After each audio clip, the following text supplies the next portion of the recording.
Mercury and Jupiter combinations. These are wonderful combinations to have if you know how to work with them. Otherwise, they can sometimes be a little more troublesome than you would expect. And the reasoning behind this, well, let's start with why they're good. Mercury and Jupiter are considered to be manifesting factors. So any house that they're situated in mutually, any house that they're mutually Rashi aspecting. So if you figure out what a Rashi aspect is and you find a house that has both Mercury and Jupiter Rashi aspecting the sign of that house, that usually profoundly activates that house. It makes it more easier to express within a person's life, and also a tendency to be more prominent within the person's life. So any house that both Mercury and Jupiter are in, or any sign that Mercury and Jupiter are both Rashi aspecting, whatever house that sign falls in, those will be more active within a person's life. So that's good, especially if you get, for example, the first house or the 10th house or 9th house or any house you particularly like. That's one thing we have to be very cautious of, is not being too judgmental about these houses. Because, for example, my Mercury and Jupiter happens to fall in the 12th house. And for me, maybe it's just because Mercury and Jupiter is there, but I love that. The 12th house things are very enjoyable for me. Contemplation, retreating away from the world, more internal work and internal study. That's just something I have enjoyed pretty much all of my life. So most of the time, wherever you're going to find Mercury and Jupiter, that will be a house, generally speaking, if there aren't any other serious negative avashtas affecting that house, that a person will enjoy and will be able to manifest more so within their life experience. Now, what's the negative? Why is this a problem? Well, Jupiter delights Mercury, so that helps Mercury. So any house that Mercury rules over, anything in general that Mercury rules over, will be supported, and the person will have more of, because Jupiter brings more opportunities with that thing. However, when Mercury is with Jupiter, or Jupiter is in Mercury's sign, and Mercury is fairly strong, that Mercury tends to starve Jupiter. It's a Lajatati Avashta. And this is where the problem comes in, because Jupiter is our sense of wisdom, our sense of happiness, our sense of deeper understanding, and Mercury is more of a worldly planet. Mercury is more about managing the particulars of our life experience. It deals with cognizing and understanding the information that comes in from our senses so that we can make sense of the world, which is often why when you've got Mercury afflicted, that can lead to what some people might perceive to be psychological issues or sensory issues. And you get the moon and Mercury afflicted, that gives real difficulty functioning within the world, because you're not able to perceive the world as clearly and accurately as you would like with Mercury. And with the moon, you're not able to relate to it with a sense of heart and a sense of feeling in a way that is probably appropriate to the circumstance. But anyway, back to Mercury on to Jupiter. Mercury's influence on Jupiter is that if the person has a lot of knowledge and wisdom, and let's say Mercury and Jupiter fall in the second house, they might not necessarily be able to appreciate all the opportunities that Jupiter can bring, because that Mercury comes in and starves that Jupiter and makes the person pay way too much attention to the details of things. So you're not able to appreciate or enjoy your wealth. Same thing if you get Mercury and Jupiter in the fourth house. It's a wonderful combination for giving you a wonderful home, a beautiful home. But Mercury makes you too focused on all the little nitpicky details. So you're not able to experience the happiness that you generally would if you just simply had Jupiter in that position.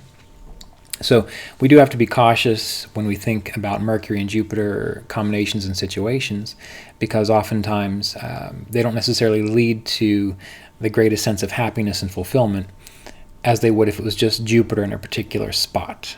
So Mercury-Jupiter combinations are not necessarily as rewarding as you would think. However, we do have to bear in mind that these are not cruel planets. These are not malefic planets. So it's not like they are going around ripping off your arm or, killing your pets.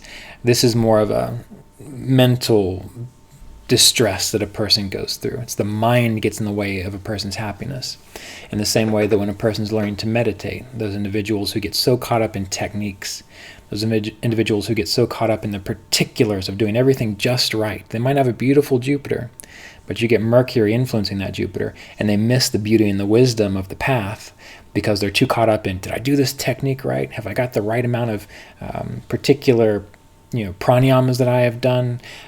Is my guru telling me the right mala to use? Is this the right time of day? So they get sidetracked and they miss their bliss, Jupiter, because they're too caught up in Mercury, which is the mind and overthinking things. So anywhere Mercury and Jupiter are, it's a wonderful placement to have a lot of success, a lot of joy, and a lot of growth, whatever house these combinations fall in. But you have to be very cautious of that Mercury starving that Jupiter and losing that bliss and that happiness through overthinking, which is when you might need to engage your Saturn to practice detachment, to learn to let go of the mind. So we need to consider this with Mercury and Jupiter. But when it comes to intelligence, Jupiter delights Mercury. So Jupiter being expansion and wisdom, and Mercury being discrimination. This is why Jupiter and Mercury people often have a very broad view of the world, meaning they're not necessarily, unless maybe there's an affliction of Saturn to Mercury or Jupiter, they're not necessarily going to say, I know the only way, I know the right and true wise way. They're not going to do that, because Jupiter gives that broadness to say, I see there are many paths, and Mercury gives the discrimination to say, yes, and everyone can walk their path the way they see fit, as long as they get to the goal. So Mercury and Jupiter together give a great sense of discrimination and expansive wisdom. And when it's functioning in a very positive fashion, the person is able to see the validity of many different ways of seeing the world, many different ways of being in the world. They're typically not judgmental individuals. We see Mercury as two-faced. We hear that a lot about Mercury. That's because he can see the point of view of both the cruel planets and the gentle planets. He can see the point of view of anyone that he's with. And to those people who are really staunch and stuck on a particular dogma or tradition, they accuse Mercurial individuals of being two-faced as though it's a bad thing. And it may be that they're manipulative. You can see that when you get some afflictions to Mercury. But if it's a good Mercury, they're not necessarily being two-faced. They just have the capacity to see all the different paths that lead to the same route. And they will be intelligent about it. They're not just going to, accept that platitude that all roads lead to Rome. They're going to say, all paths that are intelligently pursued will lead you to your goal, not just throw everything to the wind and leave everything to chance. Mercury uses the capacity of discrimination to see how everything fits together. So they're not just going to take something really dumb and say, oh, this is good too. But they are going to see the validity in every particular, what you might consider to be authentic or intelligent approach to something, whatever it might be. We're just using spirituality as a sense here, but it could be for anything, any kind of hobby, any kind of interest, any kind of career. So Mercury gives us expansive discrimination and wisdom when he's with Jupiter. This can make a person a very good speaker. It can make a person a very good counselor because it allows the person to relate to everyone that they speak to. It makes a person have a lot of great insights through learning. Mercury is the capacity to manage and put all the puzzle pieces together and make sense of what's presented to them.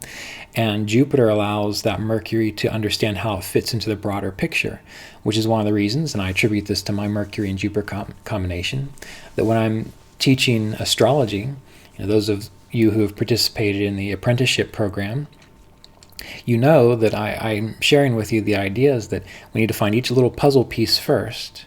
And I know we want to put it all together for it to make sense astrologically into reading a chart, but we have to see each one individually first before we can see what the puzzle's actually going to look like.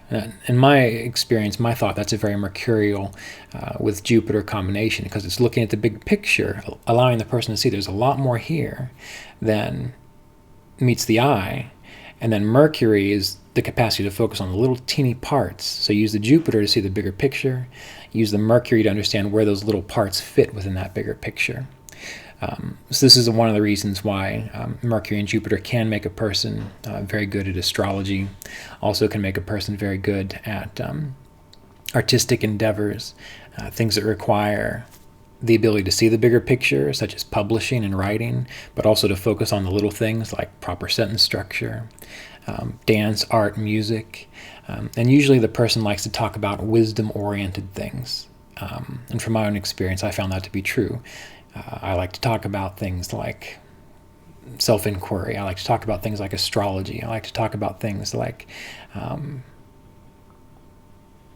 philosophical approaches to life, but I like to do them in a very discriminating way. And so many times people will think that's kind of boring. But that's where Mercury comes in and kind of tamps down that Jupiter a little bit, because Jupiter would just go off onto these wonderful stories, really entertaining people with the immensity and the beauty and the grandeur of things. But Mercury likes to come in and say, yeah, but let's focus on the little pieces here. Like, how does this really work? So depending on what you like, that may or may not work for you.